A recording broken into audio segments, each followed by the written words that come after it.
Nice launch checkdown countdown net. Pad is clear. 10, 9, 8. Launch auto sequence 7, has started.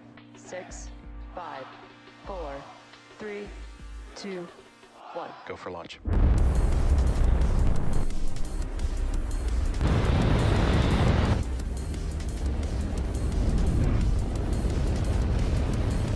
Vehicle is supersonic. Stage separation confirmed. Dragon, separation confirmed.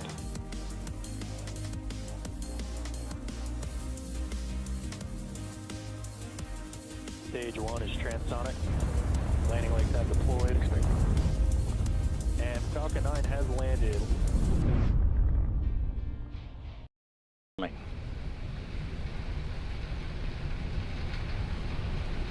30 seconds.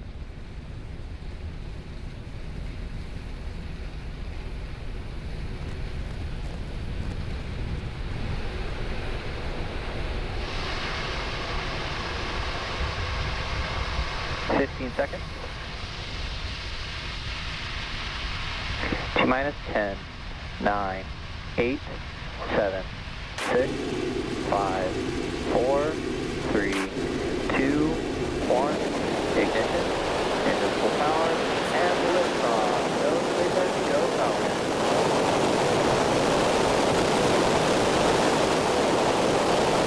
Falcon 9 and Cygnus begin their flight, taking aim on the International Space Station.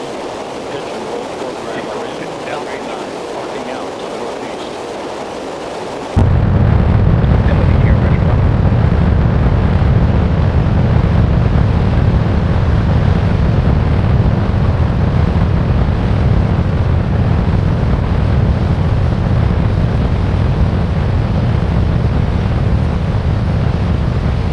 At T plus 40 seconds, Falcon 9 has successfully lifted off from Space Launch Complex Power 40. on the train nominal. This is our 10th mission of the year and second to the International Space Station. And we've throttled down our engines in preparation for Max Q, which is coming up here in a few seconds. This is the largest structural load. Supersonic. This is the largest structural load that the vehicle will see on ascent.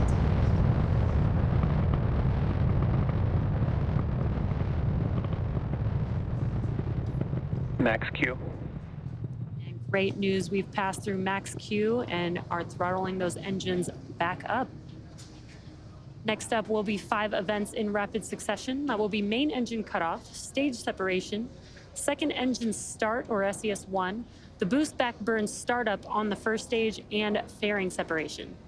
Main engine cutoff, or what we call MECO, is where all 9 M1D engines on the Falcon 9 first stage will shut down. It's all those engines that you see there on your screen. And this will be followed by stage separation, or the separation of the first and second stages. A few seconds later, the Merlin vacuum engine on the second stage will ignite to boost Cygnus to low Earth orbit, which is also known as SES-1. Then Falcon 9's first stage will ignite again to orient itself to head back to land with the boost back burn. Shortly thereafter, the fairing halves will separate and expose the spacecraft to the vacuum of space. Again, those 5 events coming up in a few seconds. MECO, stage separation, SES-1, the boost back burn starting up, as well as fairing separation. MECO. Stage separation confirmed.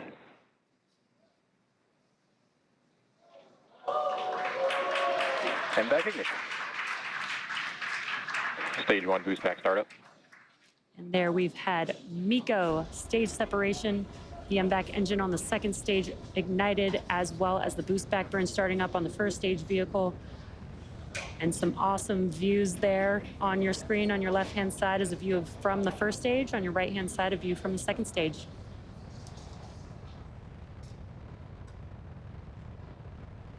Fairing separation confirmed. And excellent news. We were able to see and hear the call out for confirmation of fairing separation. You can actually see one of the fairing halves falling back to Earth on your right-hand screen. Stage 1 boost back shutdown. And we heard that call out, and you can see on your left-hand screen that the engines on the first stage vehicle have shut down, and that concludes the boost back burn for the first stage vehicle. can also see that the grid fins are now deploying on the first stage. Both vehicles are following nominal trajectory. And great call outs that both vehicles are on nominal trajectories. Some awesome views on your screen. Again, on your left-hand side is a view from the first stage. On your right-hand side is a view from the second stage looking at our MVAC engine. You're watching a live webcast for NG-20, Northrop Grumman's 20th resupply mission to the orbiting laboratory. This is SpaceX's 10th mission for 2024 and the second flight to the International Space Station just this year. You might be interested to know, in order to get to space, the rocket has to do more than just go up. It also has to go sideways and really, really fast. At liftoff, gravity is pulling straight down on the vehicle. As we ascend, we tilt the engines, and the technical term for that is called gimbaling, and that turns the rocket horizontally.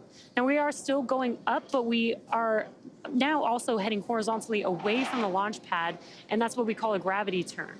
An object typically needs to go 7.5 kilometers per second or 17,500 miles per hour horizontally in order to avoid being pulled back down to Earth and get into orbit.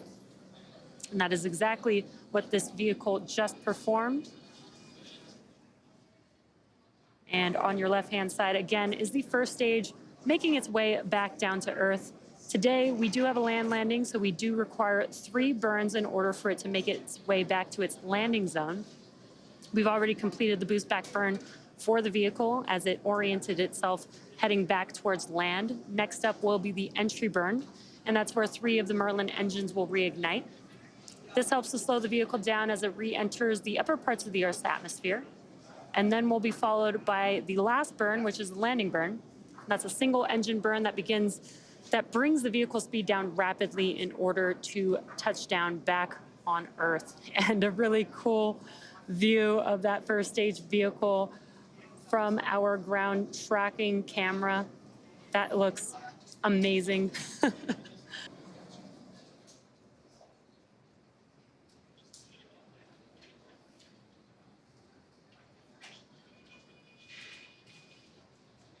Stage 1 entry burn startup.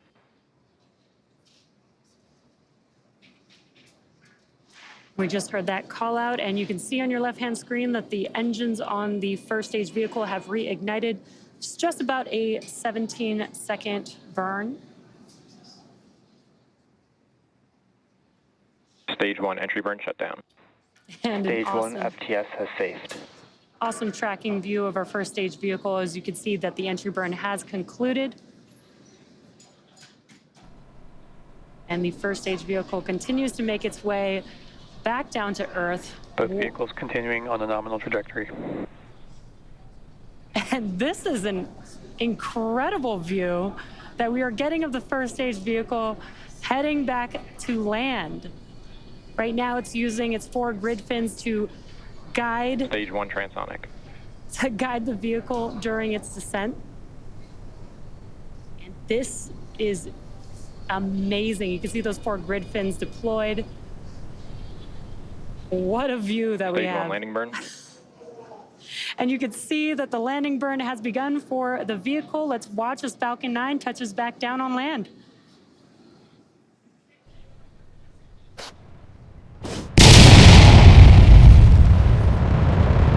Stage 2 FTS is saved.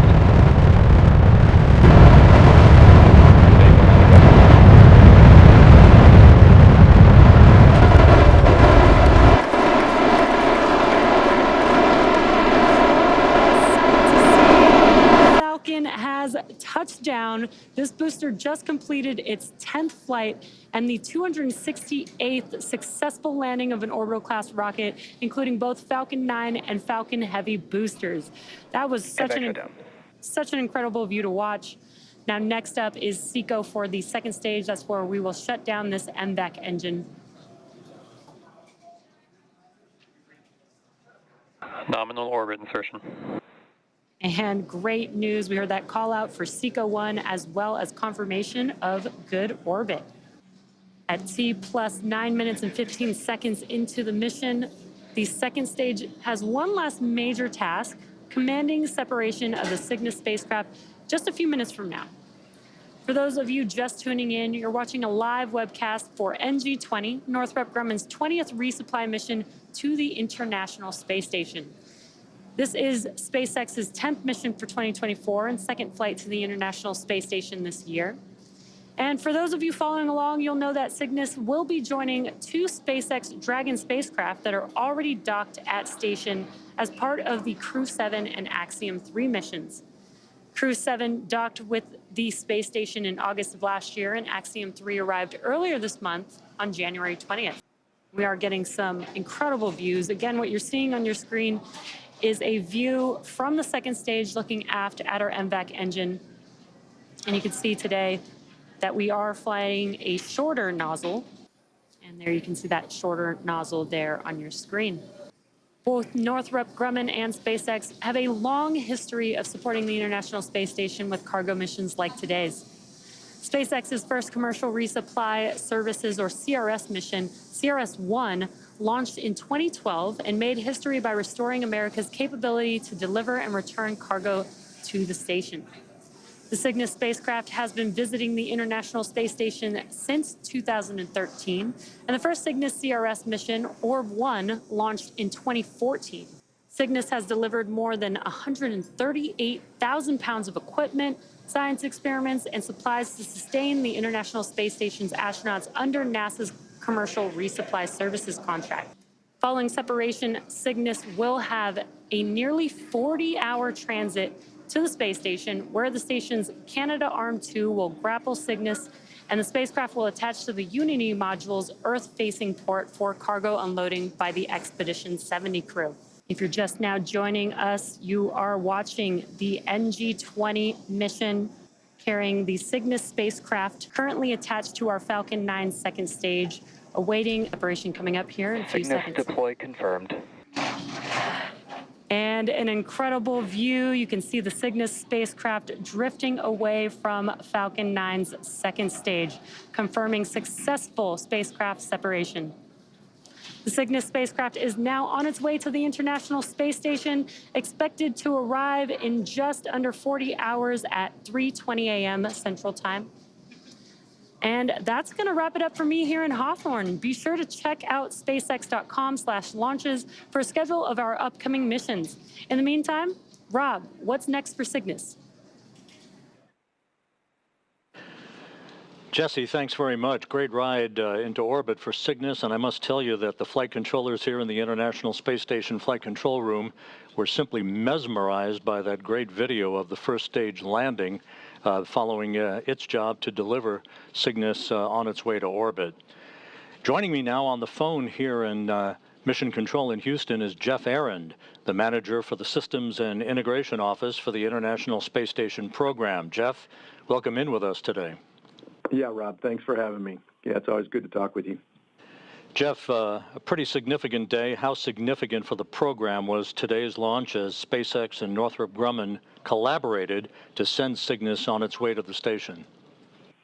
Yeah, I guess I'd start by kind of echoing what you just said, that both of our commercial partners, but for cargo and science delivery, as you said, Northrop Grumman and SpaceX, you know, they've each done an amazing job in all aspects of the service that they provide ISS. And as you kind of alluded to, they've stepped up their game even more this time around with the basically a seamless arrangement to launch Cygnus for the first time on a Falcon 9. So yeah, I can't say enough there. And as you know, the plan going forward is to continue this arrangement for at least a couple more Cygnus flights. And given the overall importance of cargo and science to our mission, you know, the significance of this partnership can't be emphasized enough. It's really hats off to these guys. Jeff, if you would, pretty busy up on the station, 11 crew members, 8 nations being represented in the midst of Axiom 3. So over the next 48 hours, outline for us the upcoming activities for the crew on board as they prepare for Cygnus's arrival Thursday. Yeah, happy to. I'm actually going to start a little bit earlier because it's good to remind folks that because this is a vehicle that we capture with the SSRMS, there is some some study time and training time that the onboard crew goes through actually in the week leading up to this event. So Laurel and Jaws have been doing some work together, and they actually get some hands-on activity with the actual arm. We actually back away from a grapple fixture and then reapproach the grapple fixture, similar to what they'll do for a capture. So they get a feel for how the arm actually performs in orbit. They also have to do a little house cleaning. There's, the port that Cygnus is going to usually has stowage in front of it, so they need to clear the port both for hatch opening and entering the Cygnus. And the other thing that serves for is we install a camera, an alignment camera that the crew will then check out, and it actually looks out the Node 1 hatch window, and that helps the ground team to actually, with their alignment, when they actually berth the Cygnus to Node 1 nadir. And then the final thing is tomorrow morning, actually before the actual Cygnus comes to station, they'll set up the robotics workstation that they use. They use that for monitoring Cygnus as it approaches ISS. They use it to ensure that the vehicle stays within the expected corridor and remains safe. And then, of course, they perform the capture operations of Cygnus when it gets to what we call its capture point. So, they got a lot on their plate, but it starts even before the week before the actual launch of the vehicle. Jeff, thanks very much. We appreciate your time today, as always. Yep. Thank you, Rob. Appreciate it. Jeff Aaron, the manager for the Systems and Integration Office for the International Space Station. Next up will be the deployment of Cygnus's solar arrays, scheduled to begin around an hour and 40 minutes from now.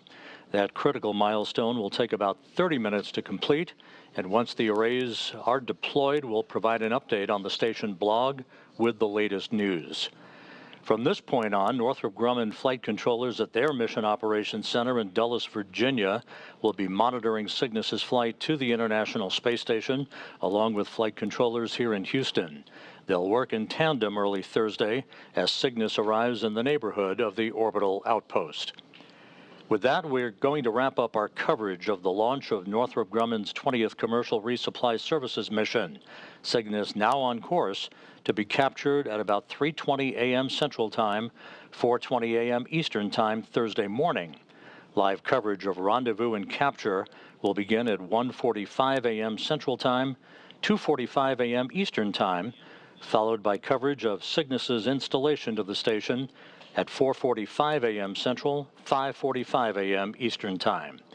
In the meantime, you can learn even more about this mission on the web at nasa.gov/commercial resupply. So on behalf of my colleague Jesse Anderson of SpaceX in Hawthorne and our colleagues at Northrop Grumman, thank you for joining us today. We'll see you back here early Thursday morning. This is Mission Control Houston.